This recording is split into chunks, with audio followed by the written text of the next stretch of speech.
So this first story, this comes from Father Greg Boyle, who is founder of Homeboy Industries, and he's a Jesuit priest. And what he did is he found a way to hire former gang members into work. Mm. And you're nodding, and you may be familiar with his work here, Candace. So Greg Boyle was asked to speak to a group of social workers, and he decided to bring with him a former gang member named Jose. So this is Jose's story, which Greg Boyle had never heard before, this story, and I want to share it with you. So Jose got up in front of those social workers and said, I guess you could say my mom and me didn't get along very well. I think I was 6 when she said to me, why don't you just kill yourself? You're such a burden to me.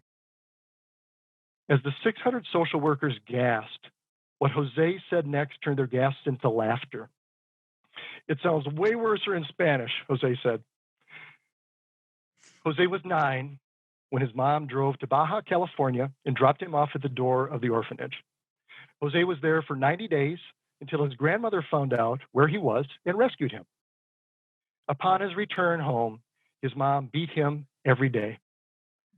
Jose would go to elementary school each day wearing 3 t-shirts. The blood seeped through the first one. Jose thought he could still see it on the second one, so he put on a third one. Kids at school made fun of him, calling him a fool for wearing that many shirts when it was 100 degrees outside.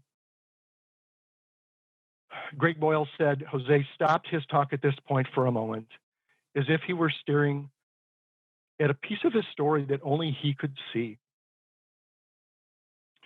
Then, through tears, Jose said, I wore 3 t-shirts well into my adult years.